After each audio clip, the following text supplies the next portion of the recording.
I went to drop the speedometer off for this Honda Rubicon 500 yesterday. We put it in and the thing would barely run. We actually had to push it up on the truck. Didn't really look into it too much.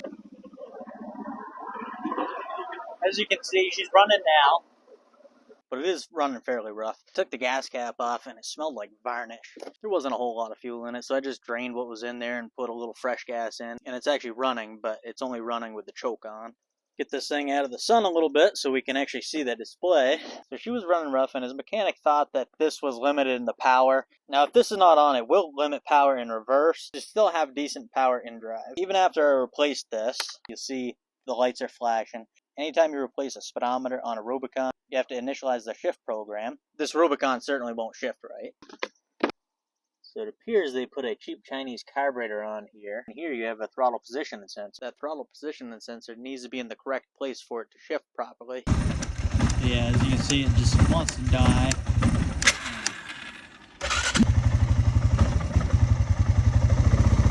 If we choke this, we can actually get more power. So as you can see, when I choked it, it ran better. So that means it's not a firing issue. It's definitely a fuel-related issue. I think there's some old gas in that carb. I got to tear apart. This Honda Rubicon was running like crap. I drained the fuel, and then I actually drained the fuel again in this. This is the second time I drained this, too. And it was running a lot better, but still not 100%. Let's pull the carb off and clean her out.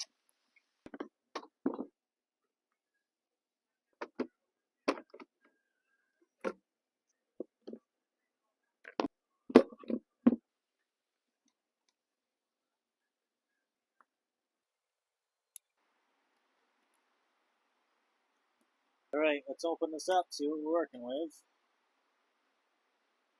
Brand new carburetor. Look at all that gelled gas in there. That's why I hate running ethanol in these things. So you can actually see through that main jet. Pilot jet's plugged solid.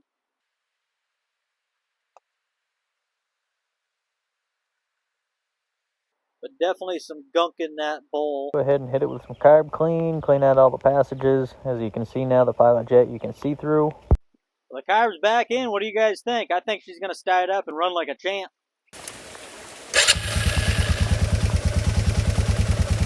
Sounds good right there. It is raining now. That is so much better. No choke. We're still going to have to work on this transmission issue. Let me show you what's going on. So right now we're in drive.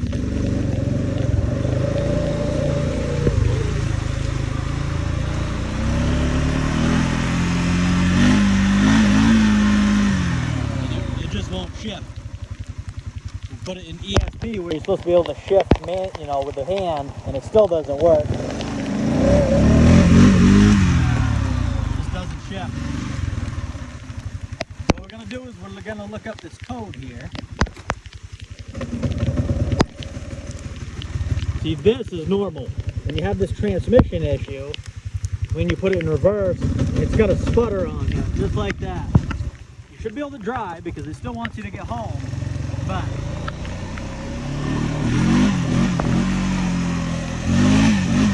yeah, we have full power. To get your code, you got to shut this off. So you got to be in neutral, D1 or D2. Push these shift buttons, turn this on, let it go, then hit it for like 2 more seconds.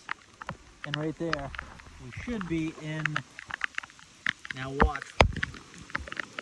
There should be a pause here. 1, 2, 3, 4, 5, 6, 7, 8, 9, 10, 11. 11. Code 11. Let's look it up. So it's showing code 11, ECM motor driver circuit. Hoping maybe just a shift motor here. I don't like where it says possible fault ECM. I probably have a second-hand one here. Those things are pretty expensive. So we got the 2002 Honda Rubicon 500, and it's got some shift issues given code 11, which is showing a fault with the shift motor. Let's go see if we have one.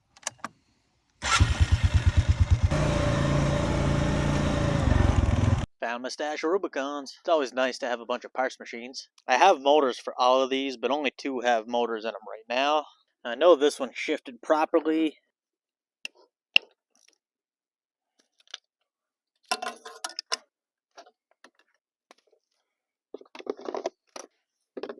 Get this plug out of the way. There we go. We'll go ahead and put this one in.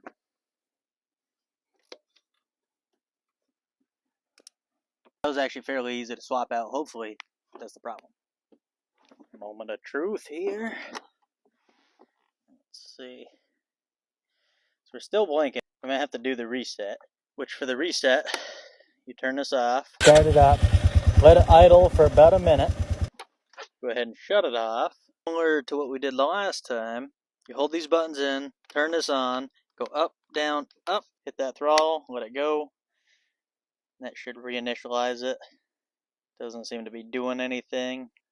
Well, that shift motor didn't work. The other possible issue would be a new ECM, which I have a brand new one right here. So I looked at the wiring in here. It looks pretty good. I unplugged it, cleaned it out with de-electrical spray. Everything looks clean in there. I was told this machine went through a river and got drowned out, so it certainly could have shorted that ECM out. You can see these connectors have no corrosion on them at all. Like I said, they're very clean looking. We got her plugged in temporarily. These don't have to be grounded or anything. Let's see what we get now. Turn the ignition on.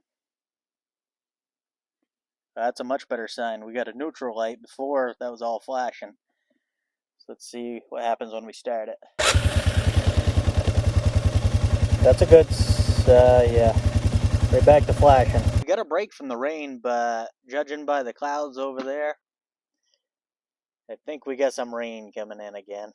Alright, so we'll run through the procedure here again, see what we get see if we get a different code. Turn that on. Just like that. Alright, let's see what we got now. 1, 2, 3, 4, 5. Code 5. Code 5, angle sensor motor lock. So I think that water did some damage to a lot of the sensors on this thing. And that's the problem with these Rubicons. When the transmissions work, they work great. However, there's a lot of electronics that control that automatic shifting. And if they're not working properly, you'll have these issues. Code 5 on here, which is pointing to the angle sensor. All the wiring looks pretty good on here, so we're going to replace the angle sensor. So to do this, you either have to remove the head pipe here, or pull the shield off, and we should be able to get to it then. And slide these clamps, remove this heat shield. Now it gives us enough room to get our 4mm Allen wrench in here. So it's a little tight, but there's no sense of pulling that head pipe off when you can just pull the shield off. I pulled that angle sensor off. It didn't feel like it had any preload on it, so I thought that might have been the issue, but I just put it back on there and tried it real quick, and it does the same thing. Let's go ahead and throw our good angle sensor in there, because you need to preload these. You can't just, right there, if I set it in there, there's no preload on it, that's not going to work properly. So we have to bring it to the right here, and now, see when I move it, it's going to try to rotate back. It's spring-loaded. That's the preload you want. Now tighten it up. Out. Now after we do this, we're going to have to reinitialize it, so we shut this back off. Do this little jobby here. Hear that motor turning? Let's see. That's a good sign. Back to neutral. We'll start her up.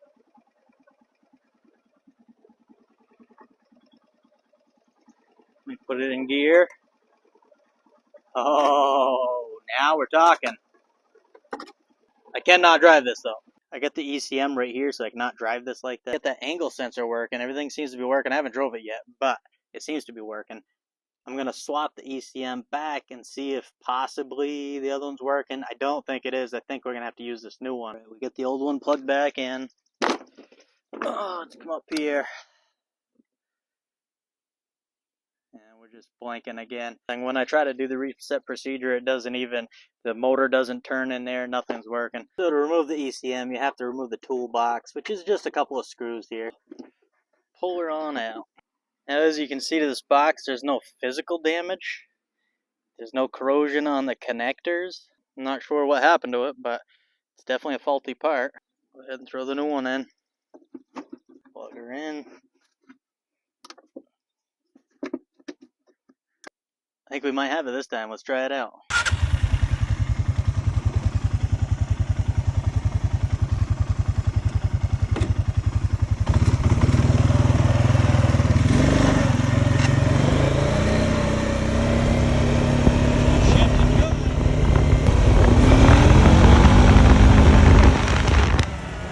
We'll go ahead and make sure we're working in ESP mode. See first gear. Now I wouldn't say we're 100% out of the water because I've seen these act up after a few minutes of driving, but so far so good. I'm going to keep driving it around, testing it. So unlike the Honda Foreman 450 ES, the Honda Rubicon has a Hondamatic automatic transmission. Now the Honda Foreman 450 ES, they give you an emergency hand shifter to put here so you can shift it in case your electric shift isn't working. Sometimes people don't trust the electric shift program once they had issues and they rig it up and run a foot shifter. And you can do that with these. These Honda Rubicons, you cannot do that. There is no spot for any shifter on this at all. So the Foreman 450 ES or the Foreman 500 ES, any of the electric shift ones, transmissions are basically identical to a foot shift machine. However, they just have an electric shift motor that shifts your gears for you. Now the Honda Foreman Rubicon 500 is completely different. If you look at that, that's your oil tank. These hold a lot of oil in these. And the reason for that is because this transmission is not run off gears like a normal standard transmission. It's actually hydraulically driven. Hondamatic unit is actually a hydraulic pump, basically, and that's what drives you. So when I say this is the smoothest transmission I've ever driven, I'm not kidding. It feels similar to a hydrostatic transmission. And unfortunately, some of these units do have problems with it. Hondamatic, unserviceable, you have to buy the whole unit, and they're very expensive to replace. So if we turn this on, put it in D. D1 is made for horsepower.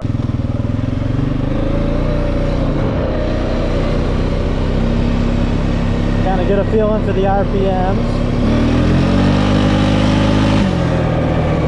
D2. D2 is considered more for torque. D2 is meant to be like a traction control mode. And what it does is basically keep you in a higher gear. You have less power, but you get more traction that way. They say it's good for snow or slippery situations. Put it in D2. See how it's shifting earlier? Because of the lower RPMs in D2, you will get better fuel mileage. You want to have that horsepower and you want to hammer down on her, use D1. You also have ESP. So this is a electric shift program. So you can shift it manually 1 through 5 gears. Now I know I said there's no gears, and there's not. That 1 through 5 gears is actually locking the motor side of that hydraulic unit into 5 different spots. So that's what gives you your 5 gears. In ESP, you hold whatever gear you want, and then you shift it by hand.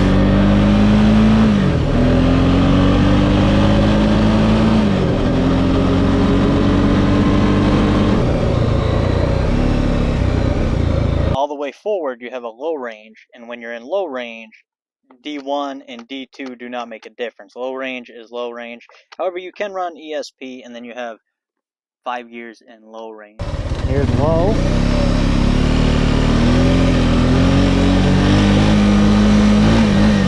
My opinion on the Honda Rubicon, I love the transmission. I just don't like when they go bad because they get very expensive to fix.